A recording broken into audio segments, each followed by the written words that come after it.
નમસ્તે.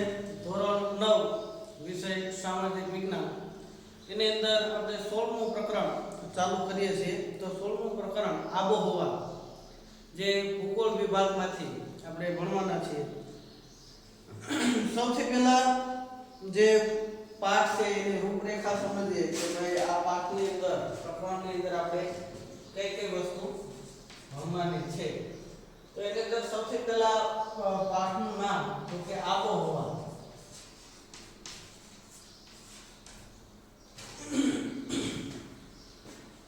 તો આબોહવાનો અર્થ શું થાય? તો એનો શાબ્દિક અર્થ જોઈએ તો આબ એટલે પાણી થાય. આબ એટલે પાણી અને હવા એટલે વાયુ. તો કે સામાન્ય રીતે પાણી અથવા તો જળવાયુ તરીકે ઓળખવામાં આવે. હિન્દીમાં પણ આબોહવા માટે છે એ જળવાયુ શબ્દ છે. જળવાયુ શબ્દ હિન્દીની અંદર આબોહવા શબ્દ નથી આવતો, જળવાયુ આવે. તો સામાન્ય રીતે વાતાવરણની અંદર મહત્વનું ઘટક હવા અને પાણી છે. તો સમગ્ર પર્યાવરણનો આધાર હવા અને પાણી ઉપર રહેલો છે. તો સામાન્ય રીતે ભૂગોળની અંદર બે શબ્દો હોય, એક આબોહવા અને બીજું હોય છે હવામાન. બે શબ્દો છે એ એક રીતે જોઈએ તો કે ભાઈ સરખા છે, પણ બંને શબ્દની અંદર તફાવત શું છે તો કે સમયગાળો. સમયગાળાની દ્રષ્ટિએ આ બે શબ્દો અલગ પડે. સામાન્ય રીતે આબોહવા છે એ લાંબા ગાળા માટે શબ્દ વપરાય, લાંબા સમય માટે, બરોબર. અને આ છે ટૂંકા ગાળા માટે.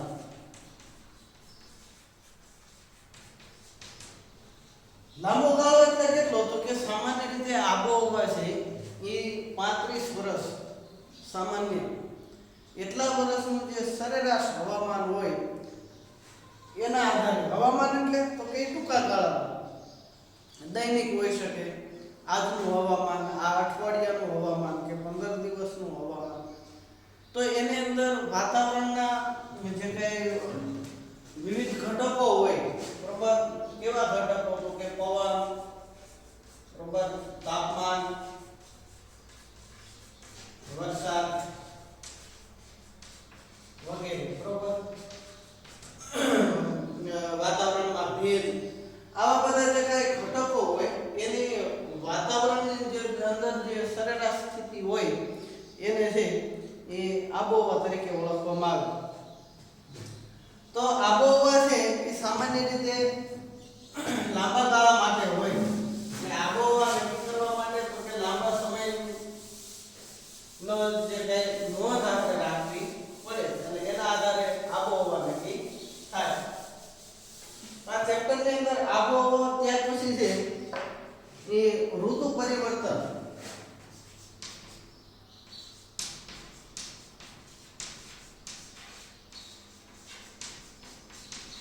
ઋતુ પરિવર્તન ભણવાના છે કે ભાઈ ઋતુઓ શિયાળો, ઉનાળો, ચોમાસું, બરોબર. આ આપણે 3 ઋતુઓ જોઈએ છે, પણ સામાન્ય રીતે છે એ 4 ઋતુ આપણે ભારતની અંદર જોવા મળે છે. કે એનો અનુભવ દરેક ક્ષેત્ર સરખી રીતે કરતા નથી, બરોબર. કેટલાકને શિયાળાનો અનુભવ વધારે થાય, કેટલાકને છે શિયાળાનો અનુભવ, કેટલાક ક્ષેત્રો ભારતના એવા છે કે એને શિયાળાનો અનુભવ ઓછો થાય અથવા તો થતો પણ નથી. અને કેટલાક ક્ષેત્રો એવા ભારતના કે એને ફક્ત ઉનાળો અને શિયાળાનો અનુભવ થાય, ચોમાસાનો અનુભવ નથી થતો. એટલે એ ઋતુ પરિવર્તન તો કે એની અંદર કયા કયા પરિબળો ભાગ ભજવે છે. ત્યાર પછી ભારતની આબોહવાની વિવિધતા.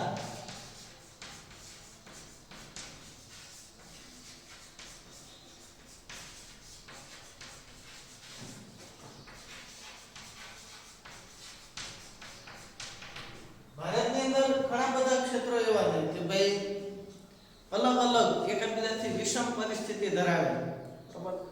કેટલીક જગ્યાએ અતિશય ઠંડી પડે, કેટલીક જગ્યાએ અતિશય ગરમી પડે, ક્યાંક એકદમ ધોધમાર વરસાદ પડે છે, બરોબર. અને કેટલોક વિસ્તાર એવો છે કે ભાઈ અહીંયા ક્યારેક ક્યારેક તો વરસાદ બિલકુલ આખા વર્ષ દરમિયાન પડતો પણ નથી. તો ભારતની આબોહવાની એની વિવિધતા છે એ જોવા મળે છે. તો આવી બધી આબોહવા ઉપર કઈ કઈ બાબતો અસર કરે તો એની અંદર છે બીજો મુદ્દો ભણશું આબોહવાને અસર કરતા પરિબળો.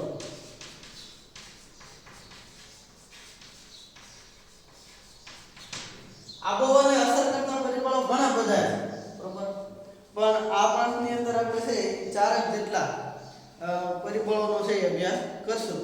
અને ત્યાર પછી ભારતનું ઋતુચક્ર,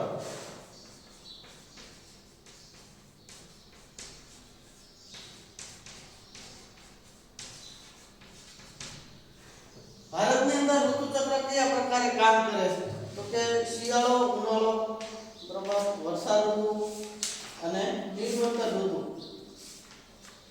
તો આની છે એ આપણે ચર્ચા કરશું. અને ત્યાર પછી છેલ્લા મુદ્દાની અંદર આબોહવાની માનવ જીવન ઉપર અસર.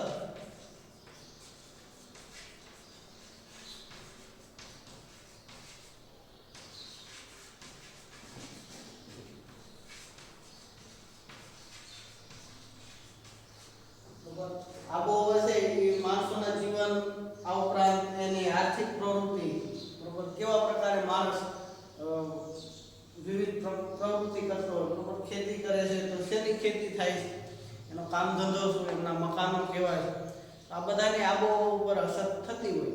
ધોધમાર વરસાદ થતો હોય તો એમના મકાનો અલગ પ્રકારના હોય. અતિશય તડકો પડતો હોય, તાપ પડતો હોય, વરસાદ ઓછો હોય તો એમના મકાનો, એમનો પહેરવેશ, એમની રહેણી કહેણી આ બધું અલગ હોય, એમના તહેવારો અલગ હોય.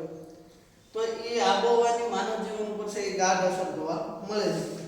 તો એની પર છેલ્લે આપણે ચર્ચા કરશું. અત્યારે શરૂઆત કરીએ તો સૌથી પહેલા આબોહવાની વ્યાખ્યા.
પાઠ્યપુસ્તકમાં શિયાળો, ઉનાળો, વર્ષા ઋતુ અને સરેરાશ હવામાનની સ્થિતિ કીધી. તો હવામાનની અંદર ભેજ, વરસાદ, પવન, તાપમાન, બરોબર, અને સિવાયના પરિબળો પણ ભાગ ભજવતા હોય. એટલે આપણે ઋતુને બદલે આ ચાર પરિબળો લીધા છે.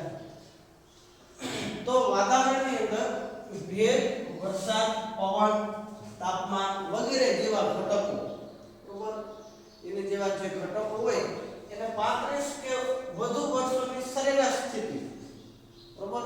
કુલ ઘણી વખત અતિશય એકાદા વર્ષે એવું થયું હોય ભાઈ ખૂબ વરસાદ પડ્યો હોય, એકાદા વર્ષે તાપમાન ખૂબ સૌથી વધારે પડ્યું હોય, તો એને એમ ન કહેવાય ભાઈ આ એકદમ ગરમ આબોહવા વાળો પ્રદેશ છે કે અતિશય વરસાદ વાળો પ્રદેશ. સરેરાશ સ્થિતિ લેવાની કે ભાઈ સરેરાશ કેટલું છે. ઘણા વખતે ન્યૂનતમ વરસાદ પડ્યો હોય તો ઓછા વરસાદ વાળી આબોહવા ન કહી શકાય, અતિશય ઠંડી પડી હોય તો ઠંડી આબોહવા ન, પણ એ બધાને છે એ વધુમાં વધુ અને ઓછામાં ઓછું એ બધાનો સરેરાશ કાઢી સરાસરી કાઢી અને પછી છે એની આબોહવા નક્કી થાય. એટલે સરેરાશ સ્થિતિને છે એ જે તે પ્રદેશની આબોહવા કહેવાય. અને હવામાન છે એ દૈનિક હોય, બરોબર. એટલે ટૂંકા ગાળાની પરિસ્થિતિને છે એ હવામાન કહેવાય. એટલે દિવસ દરમિયાન કોઈ પણ સમયે હવામાન બદલાઈ શકે. હવામાન બદલાવાનો આધાર હવાનું તાપમાન, હવાનું દબાણ, ભેજ, ધુમ્મસ, વાદળોનું પ્રમાણ આ બધા ઉપર હોય અને ખેતી પ્રવૃત્તિ ઉપર પણ હવામાનની ઘણી અસર થાય. ભારતીય હવામાન ખાતું સમગ્ર દેશનું રોજે રોજનું હવામાન દર્શાવવા એ છે એ નકશાઓ બહાર પાડ્યો. રોજે રોજના હવામાન છે એ સમાચારોમાં દર્શાવતા હોય. તો હવામાન સામાન્ય રીતે દૈનિક હોય છે. તો દૈનિક હવામાન છે એ ખેડૂતોને, બરોબર, ખેતીની અંદર ઉપયોગી થાય. ત્યાર પછી વીમાની સેવા, આવી બધી જે કઈ પ્રવૃત્તિઓ હોય એની ઉપર હવામાનની છે એ વધારે પડતી અસર થતી હોય. તો પ્રસારણ સેવાની અંદર તો હવામાન જેમ ખેતી ઉપર ને એ માનવ જીવન ઉપર પણ અસર કરે કે ખેતીની અંદર છે એ સારું હવામાન હોય તો પાકને નુકસાન ન થાય, પાક સારો થાય. જો પાકથી વિરુદ્ધ પ્રકારનું હવામાન હોય, હિમ પડે તો કપાસ જેવા પાકને નુકસાન થાય, જીરુના પાકને નુકસાન થાય. તો એ ધુમ્મસ વગેરે જેવી સ્થિતિ છે એ ખેતીને અસર કરતી હોય. એટલે રોજે રોજ છે એ હવામાન ખાતું છે એ નકશાઓ દ્વારા રોજે રોજનું હવામાન બહાર પાડે. ત્યાર પછી આગાહી પણ કરવામાં આવે, બરોબર. આગોતરી જાણકારી કરવામાં આવે કે ભાઈ ટૂંક સમયની અંદર વરસાદ વધારે પડશે કે નહીં થાય, તો એને લીધે છે એ લોકો છે એની તૈયારીમાં રહી શકે. તો સામાન્ય રીતે એ આ અગાઉ આગાહી કેવી રીતે કરે, બરોબર, શક્યતાઓ કેવી રીતે, તો કે વાતાવરણની અંદર ભેજ, વરસાદ, પવન, તાપમાન આ બધાની છે એ સ્થિતિ, પવનની દિશા, બરોબર, વાતાવરણમાં ભેજનું પ્રમાણ, તો આ બધાના કારણે છે એ આબોહવાની અંદર પરિવર્તન આવતું હોય અને હવામાનમાં પણ પરિવર્તન આવતું હોય. એટલે એના આધારે છે એ આગાહી નક્કી કરવામાં આવતી હોય. ભારતમાં આબોહવામાં ઘણી વિવિધતાઓ અને વિલક્ષણતાઓ જોવા મળે છે. એટલે પૃથ્વી સપાટીના કેટલાક પ્રદેશોમાં પવનની દિશા ઋતુ પ્રમાણે બદલાય અને ઋતુ પ્રમાણે દિશા બદલતા પવનોને મોસમી પવનો કહેવાય. એટલે આયા વ્યાખ્યા આપી, મોસમી પવનો કોને કહેવાય?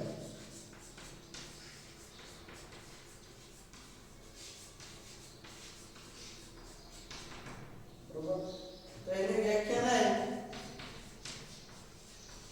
ઋતુ પ્રમાણે.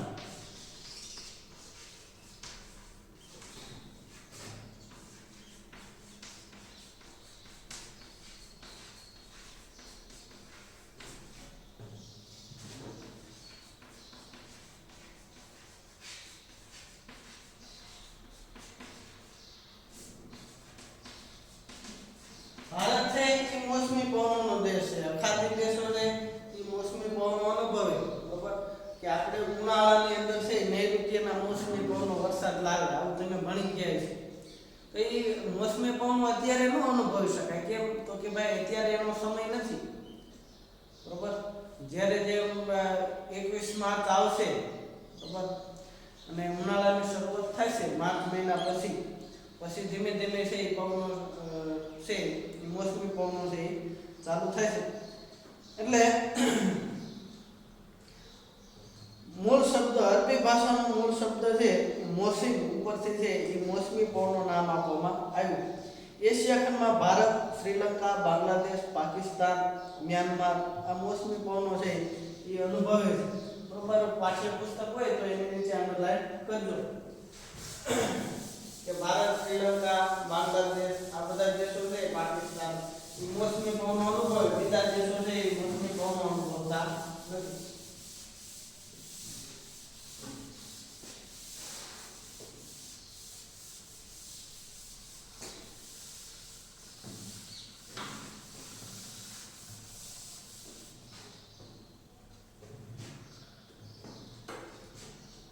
ત્યાર પછી આગળનો મુદ્દો છે ઋતુ પરિવર્તન.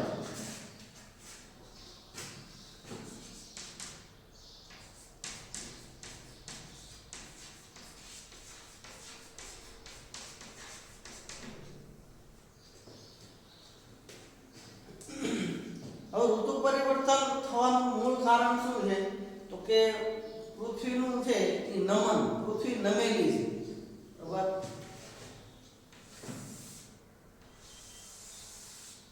પૃથ્વી એકદમ સીધી ધરી સાથે થઈ સીધી છે નહીં કે દાખલા તરીકે આ એની કક્ષા છે અને પૃથ્વીની જે ધરી છે એ એકદમ સીધી નથી બરાબર, આમ સીધી નથી, સીધે સીધી પૃથ્વી આવી રીતે છે નહીં પણ નમેલી છે.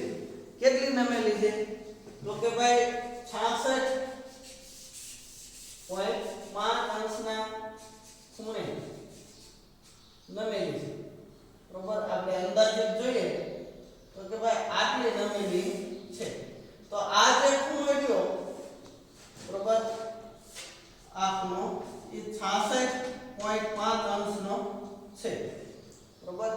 અને આ એની કક્ષા સાથે નમન કેટલું, આમ કેટલી નમી છે તો આ ખૂણો રહ્યો એ 23.5 અંશ છે બરોબર. 23.5 અંશનો ખૂણો છે. એટલે એના નમનને કારણે ઋતુ પરિવર્તન થાય બરોબર. તો અહીંયા છે કે આપણે વિષુવવૃત્ત કરીએ, આ કર્કવૃત્ત અને મકરવૃત્ત. એટલે આ નમનને કારણે છે એ કર્કવૃત્તને બરોબર અહીંયા સૂર્ય હોય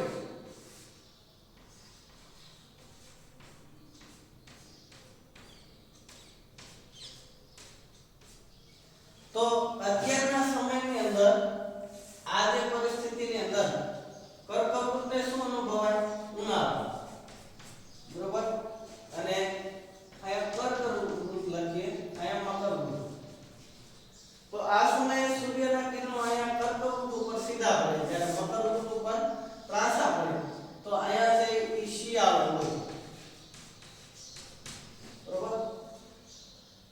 હવે જ્યારે પૃથ્વી ફરતી ફરતી બરોબર પોતાની કક્ષા ઉપર ફરતી ફરતી આ દિશાની અંદર પહોંચે બરોબર.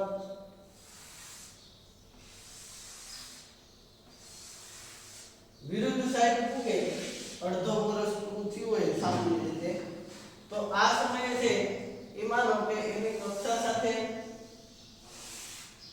આ 66 અંશનો ખૂણો બરોબર, આ 23.5. તો આવી રીતે નમેલી હોય તો હવે અહીંયા વિષુવવૃત્ત આવશે, અહીંયા કર્કવૃત્ત, અહીંયા મકરવૃત્ત. તો આ પરિસ્થિતિની અંદર સૂર્યના કિરણો તો કે અહીંયા ત્રાંસા પડશે અને અહીંયા સીધા પડશે. તો આમ છે કર્કવૃત્ત, આ મકરવૃત્ત આવશે બરોબર. તો અહીંયા શું છે, ઉનાળો હશે બરોબર, અહીંયા શું છે, શિયાળો બરોબર. તો સામાન્ય રીતે આ દ્રષ્ટિએ જુઓ તો કે ભાઈ વર્ષ દરમિયાન બે જ ઋતુ આવે, શિયાળો અને ઉનાળો. તો કેવી રીતે તો કે ઉનાળો પછી નિર્વર્તન ઋતુ આવે, પછી શિયાળો આવે, પછી પાછો ઉનાળો આવે. એટલે શિયાળા અને ઉનાળા વચ્ચે જે મોસમી પવનો ઉદ્ભવે છે એ મોસમી પવનોને કારણે આપણને છે એ વરસાદ આવે છે અને પરિણામે આપણને ત્રણ ઋતુ ભોગવવા મળે. ઉનાળો જેવો પસાર થાય એટલે ઉનાળાને કારણે આબોહવા ગરમ થાય, વાતાવરણ ગરમ થાય અને એ ગરમ વાતાવરણને કારણે હવાની અંદર ભેજનું પ્રમાણ વધે બરોબર. અને કેવી રીતે વધે, નૈઋત્યના મોસમી પવનો ઉદ્ભવે કેવી રીતે, એ બધી વસ્તુ છે એ આપણે પછીના સમયે જોઈશું. હોમવર્કની અંદર આબોહવાની વ્યાખ્યા